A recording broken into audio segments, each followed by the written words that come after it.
Estate, hosted by me, Thomas F Chappell Jr., the host of the Black Inland Empire Real Estate Investment Club.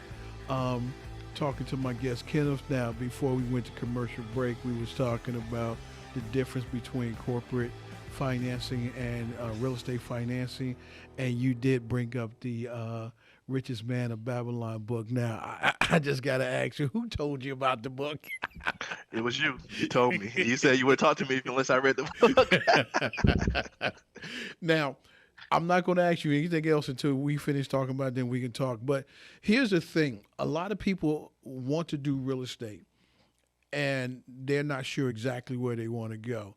And a lot of people want to fire their corporate jobs because they are very unhappy in their corporate jobs. And they figure, well, I get into real estate and it's just going to make me even much happier. And they come to a realization there's a shock because you're not guaranteed a paycheck every week or every biweekly. You know what I'm saying? And, you just can't come in here and quit your job and thinking you're going to get rich quick based off of one deal because it's dependent on how the deal is structured.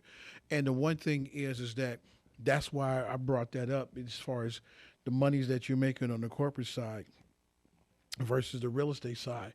We do have some people that come in here and want to do a part time and then they get upset because it's not working to the best of their abilities and whatnot. So they want to go ahead and venture on it on a full time basis. I'm liking it. I'm liking the things that you're doing and the way you're doing it because the fact of the matter is there's layers to doing real estate. And it's layers to doing anything. It's just not real estate. There's layers to it. And in other words, you have to accomplish that goal before you can move from one layer to the next. And the thing of it is that you're doing it the right way by talking to people, getting under people, mentoring and things like that, because people come and ask questions all the time, but the one thing they don't do is follow through. And that's the real reason why I wanted you to read the richest man of real estate. I mean, the richest man of Babylon, because there's a layer to it, and the guy kept asking the same question, and the teacher or the mentor told him the same answer, but in that book, he kept cutting corners, and he didn't get it until finally it took him a minute to get it. And that's what a lot of people are doing because they want to put the cart before the horse. And doing it the way you're doing it is a tremendous success because now you're starting to slow down. That's why I say what I say to you. And yes, I do get in your behind just like I get into everybody else's behind, But here's the question I'm going to ask you. And I ask everybody the same question. If you had an opportunity to talk to your younger self, what would you have told your younger self?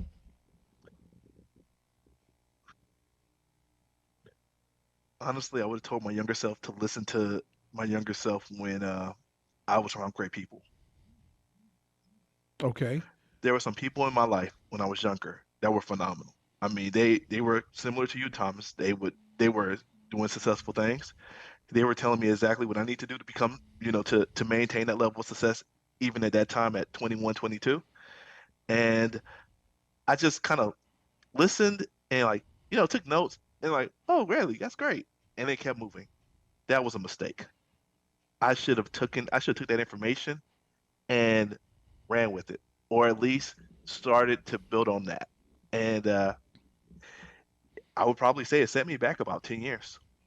I eventually caught up to where I need to be, but um, it was a big time mistake. And if I would have just listened to my younger self, now I don't take people that are, you know, about what they're about business. I don't take that lightly. When I'm around you, I everything you say or whomever, I take it very seriously. Oh, you did take it wrong a couple of times because I told you to contact a couple of people and you did not. You did not. So don't tell America, don't tell the world that you're doing it right now. I had to let everybody know. Now, here's the thing. I'm going to say this to you in all honesty. It's not a mistake. The thing is that you have to be in a position to be ready to receive. You know, I tell people, I say, we talk about the Bible says he will open up the windows of heaven and pour you out a blessing that you have not no room enough to receive. And the reason why I say that a lot is because people don't really understand that parable. And I say, just imagine if you standing in the middle of a room and the blessings are coming down. If you don't make room, the blessing's going to swell you and consume you and kill you. You have to make room. You can't sell it. And that's the problem. Everyone wants to sell everything. You have to give a lot of stuff away, because everybody's not going to meet your demand. Everybody's not going to come to you with your price. They always going to want a discount. They going to want to hook up. They going to want all these different things. So, in other words, you have to regroup and get ready for what's coming, because if you don't, it don't matter if you listen back then or if you're listening now.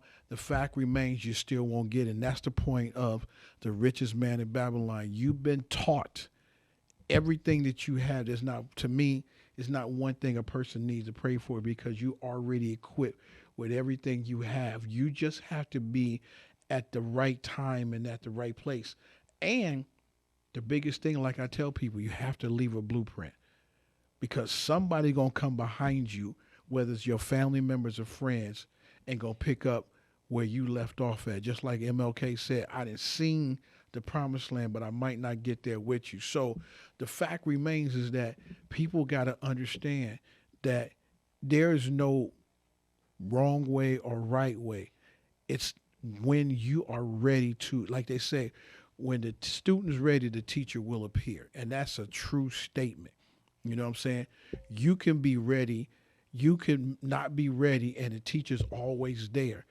But when you're ready, the teacher will appear. And that's when you can say, okay, now I can move side, or I'm ready, or whatever the case may be. It's the fact that you have to point in your life, and if you're not ready, you don't get to make it the next day.